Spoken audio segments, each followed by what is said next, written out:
Good morning friends.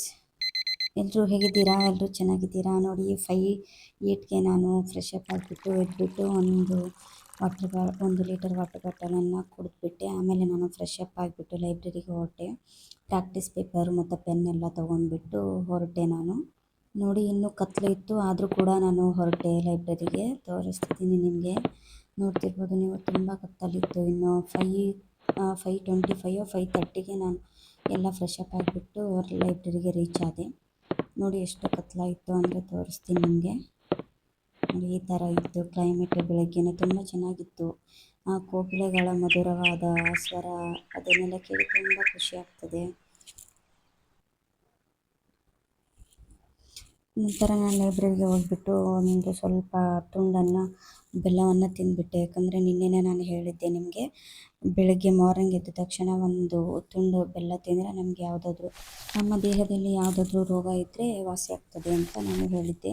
ನಾನು ಹೋದ ತಕ್ಷಣವೇ ರಾಜ್ಯ ಸರ್ಕಾರ, ಯಾಕಂದರೆ ಮೊನ್ನೆ ನಾನು ಕೇಂದ್ರ ಸರ್ಕಾರ ಭಾಗ 5 ಎಲ್ಲವನ್ನು ಮುಗಿಸಿದ್ದೆ.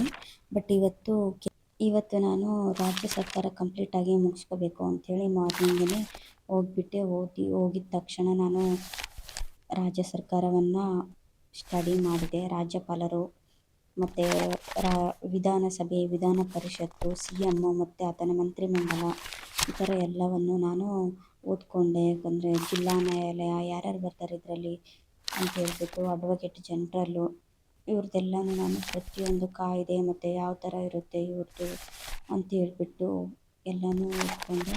ತುಂಬ ಚೆನ್ನಾಗಿ ಇಂಟ್ರೆಸ್ಟ್ ಬರ್ತಿತ್ತು. ಮತ್ತು ಅದರಲ್ಲಿ ನಮ್ಮ ಕರ್ನಾಟಕದಲ್ಲಿ ಇರ್ತಕ್ಕಂಥ ವಿಶೇಷತೆಗಳು, CM ಅವರು ಮತ್ತು ಫಸ್ಟು ಯಾರಾದರೂ CM ಮತ್ತು ವಿಶಾಲವಾದ ಮೈಸೂರು ಇದ್ದಾಗ CM ಯಾರಿದ್ದರು, ಈ ಥರ ಎಲ್ಲನೂ ನಾನು ಓದ್ಕೊಂಡೆ. ಫಸ್ಟು ಚುನಾವಣೆ ಆದಾಗ ಯಾರು CM ಇದ್ದರು ಅಂಥೇಳಿ. ಆಮೇಲೆ ನೋಡಿ ನಾನು ರೂಮ್ಗೆ ಬಂದು ಎಕ್ಸಸೈಸ್ ಮಾಡಿದೆ. ಮಾರ್ನಿಂಗು ನಾನು ಫ್ರೆಶ್ ಅಪ್ ಆಗಿಬಿಟ್ಟು ಡೈರೆಕ್ಟು ಲೈಬ್ರರಿಗೆ ಹೋಗ್ತೀನಿ. ಅದಕ್ಕೆ ಮಾಡೋಕ್ಕಾಗಿರಲಿಲ್ಲ. ಆಮೇಲೆ ನಾನು ಎಕ್ಸಸೈಸ್ ಮಾಡಿ ಫ್ರೆಶ್ ಅಪ್ ಆಗಿಬಿಟ್ಟು ನೋಡಿ ನಾನು ಟಿಫಿನ್ ಇವತ್ತು ಅವಲಕ್ಕಿ ಇತ್ತು, ಅವಲಕ್ಕಿಯನ್ನು ತಿಂದುಬಿಟ್ಟು ಟಿಫಿನ್ ಮಾಡಿಬಿಟ್ಟು ಮತ್ತು ನಾನು ಲೈಬ್ರರಿಗೆ ಹೋದೆ. ಲೈಬ್ರರಿಗೆ ಹೋದ ತಕ್ಷಣ ನಾನು ಮೆಂಟಲ್ ಎಬಿಲಿಟಿನ ಸ್ಟಾರ್ಟ್ ಮಾಡಿದೆ. ಯಾಕಂದರೆ ತುಂಬ ದಿನ ಆಗಿತ್ತು ನಾನು ಮೆಂಟಲ್ ಎಬಿಲಿಟಿ ಟಚ್ ಮಾಡಿರಲಿಲ್ಲ. ಅದಕ್ಕೋಸ್ಕರನೇ ಮಾರ್ನಿಂಗ್ ಎಲ್ಲ ನಾನು ಕಂಪ್ಲೀಟ್ ಮಾಡಿದೆ. ರಾಜ್ಯ ಸರ್ಕಾರ ಪೂರ್ತಿಯಾಗಿ ಎಲ್ಲವನ್ನು ಓದಿದೆ. ಆಮೇಲೆ ನಾನು ಮೆಂಟಲ್ ಎಬಿಲಿಟಿ ಮಾಡಿದ್ರಾಯಿತು ಅಂತ ಹೇಳ್ಬಿಟ್ಟು ಸರಾಸರಿ ಅಂದರೆ ಅವರೇಜ್ ತೆಗಿತೀವಲ್ವ, ಅದು ಸಮ್ಮನ್ನು ಎಲ್ಲನೂ ಮಾಡಿದೆ. ಫಸ್ಟ್ಗೆ ನಾನು ಯೂಟ್ಯೂಬಲ್ಲಿ ಕ್ಲಾಸ್ ಕೇಳಿದೆ. ಆಮೇಲೆ ಕ್ಲಾಸ್ ಆದಮೇಲೆ ನಾನು ಕ್ವಶನ್ಸನ್ನು ಎಲ್ಲ ಯೂಟ್ಯೂಬ್ ಚಾನಲ್ ಯಾರ್ಯಾರು ಮೆಂಟಲ್ ಎಬಿಲಿಟಿ ಮಾಡಿದಾರಲ್ವ ಅವ್ರದ್ದೆಲ್ಲ ಕ್ವಶನ್ನ ನೋಡಿಕೊಂಡು ಸಾಲ್ವ್ ಮಾಡ್ತಿದ್ದೆ. ಒಂದು ವೇಳೆ ನಂದು ಏನಾದರೂ ತಪ್ಪಾದರೆ ಮತ್ತೆ ಪ್ಲೇ ಮಾಡಿಬಿಟ್ಟು ಆನ್ಸರನ್ನು ಕರೆಕ್ಟಾಗಿ ಮಾಡ್ಕೊತಿದ್ದೆ. ನಾನು ಮೆಂಟಲ್ ಎಬಿಲಿಟಿನ ಮಾಡಿದೆ. ತುಂಬ ಚೆನ್ನಾಗಿ ಅನಿಸಿತು. ಯಾಕಂದರೆ ತುಂಬ ದಿನ ಆಗಿತ್ತು ಮರ್ತೋಗ್ಬಿಟ್ಟು, ಮತ್ತೆ ಇವಾಗ ಸ್ಟಾರ್ಟ್ ಮಾಡಿದ್ದೀನಿ. ಸೈನ್ಸ್ ಇನ್ನೂ ಸ್ಟಾರ್ಟ್ ಮಾಡಿರಲಿಲ್ಲ ನಾನು, ಅದಕ್ಕೋಸ್ಕರನೇ ಮೆಂಟಲ್ ಎಬಿಲಿಟಿ ಮಾಡಿದ್ರಾಯಿತು ಅಂತ ಹೇಳ್ಬಿಟ್ಟು ಮೆಂಟಲ್ ಎಬಿಲಿಟಿನ ಸ್ಟಾರ್ಟ್ ಮಾಡಿದೆ. ಈವ್ನಿಂಗ್ವರೆಗೂ ನಾನು ಮಧ್ಯಾಹ್ನ ಊಟ ಮಾಡಿಬಿಟ್ಟು ಹೋದೆ. ನಾನು 2 ಗಂಟೆಗೆ ಅಥವಾ 2:30ಗೆ ಲೈಬ್ರರಿಗೆ ಹೋದೆ. ನಾನು ಹೋದ ತಕ್ಷಣ ನಾನು ಮೆಂಟಲ್ ಎಬಿಲಿಟಿನ ಸ್ಟಾರ್ಟ್ ಮಾಡಿದೆ. ಇಷ್ಟ ಆಯಿತು ತುಂಬ. ಎಲ್ಲ ಸಮ್ಸು ಮಾಡಿದೆ ನಾನು. ಬಟ್ ಕ್ಲಾಸ್ದು ಕೇಳಿದೆ, ಬಟ್ ವೀಡಿಯೋ ಮಾಡೋಕ್ಕೆ ಆಗಿರಲಿಲ್ಲ. ಯಾರಾದರೂ ನಿಮ್ಮ ಅಕ್ಕಪಕ್ಕ ಮನೆಯಲ್ಲಿ ಅಥವಾ ನಿಮ್ಮ ಮನೆಯಲ್ಲಿ ಯಾರಾದರೂ 10th PUC ಪಾಸ್ ಆದವ್ರಿಗಿದ್ದವ್ರಿಗೆ ಡಾಕ್ಟರ್ ರಾಜೇಂದ್ರ ಪ್ರಸಾದ್ ಸ್ಕಾಲರ್ಶಿಪ್ ಅಂತೇಳಿ ಒಂದು ಪ್ರೋಗ್ರಾಮ್ ಇದೆ. ಅದು 10th ಪಾಸ್ ಆದವ್ರಿಗೆ ಮತ್ತು 12th ಪಾಸ್ ಆದವ್ರಿಗೆ ಸ್ಕಾಲರ್ಶಿಪ್ ಕೊಡ್ತಾರೆ. ಯಾರಿಗಾದ್ರೂ ಬೇಕಾದರೆ ಯೂಸ್ ಮಾಡ್ಕೊಳ್ಳಿ. ನಂತರ ನಾನು ಪಾರ್ಕಿಗೆ ಹೋದೆ. ಸ್ವಲ್ಪ ವಾಕ್ ಮಾಡಿದ್ರಾಯಿತು ಅಂತ ಹೇಳ್ಬಿಟ್ಟು, ಈವ್ನಿಂಗ್ ಆಗಿತ್ತಲ್ವ, ಮಾರ್ನಿಂಗಿಂದ ಓದಿದ್ದೆ ಮತ್ತು ಮೆಂಟಲ್ ಎಬಿಲಿಟಿ ಲೆಕ್ಕ ಕೂಡ ಪ್ರಾಕ್ಟೀಸ್ ಮಾಡಿದ್ದೆ.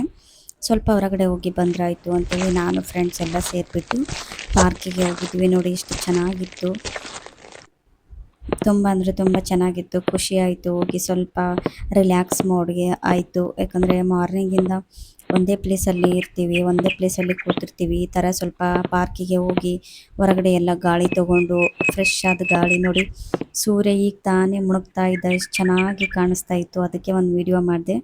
ನಂತರ ನಾನು ಮತ್ತೆ ಒಂದು ಜ್ಯೂಸನ್ನು ಕುಡಿದ್ಬಿಟ್ಟು ಮತ್ತೆ ಲೈಬ್ರರಿಗೆ ಹೋಗಿ ನನ್ನ ಡೇನ ಮತ್ತೆ ಸ್ಟಾರ್ಟ್ ಮಾಡಿದೆ. ಮತ್ತು ನಾನು ಮೆಂಟಲ್ ಎಬಿಲಿಟಿನೇ ಮಾಡಿದೆ. ಮತ್ತು ಯಾವುದು ಬಾಕಿ ಉಳಿಸಿದೆ ಅಲ್ವ ಅದನ್ನು ಮತ್ತೆ ಸ್ಟಾರ್ಟ್ ಮಾಡಿದೆ ನಾನು.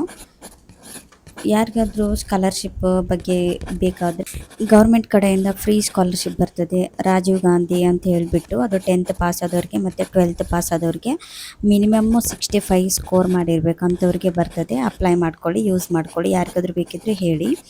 ನಂತರ ನೋಡಿ, ಇವತ್ತು ಡೇ 20 ಅಂದರೆ ನಂದು 11th ಡೇ. ತುಂಬ ಖುಷಿ ಆಯಿತು ನೋಡಿ. ಎಕ್ಸಸೈಸ್ ಮಾಡಿದ್ದೀನಿ, ರೀಡಿಂಗ್ ಮಾಡಿದ್ದೀನಿ, ರೈಟಿಂಗ್ ಮಾಡಿದ್ದೀನಿ, ಟಿಕ್ ಹಾಕಿದ್ದೆ ನಾನು. ನಂತರ ನೋಡಿ ನನ್ನ ಊಟ ಈ ಥರ ಇತ್ತು. ಮತ್ತೆ ಮುಂದಿನ ವಿಡಿಯೋದಲ್ಲಿ ಸಿಗೋಣ ಅಂತ. ವಿಡಿಯೋ ನೋಡೋದಕ್ಕೆ ತುಂಬ ತುಂಬ ಧನ್ಯವಾದಗಳು. Thank you for watching. See you tomorrow. Bye bye.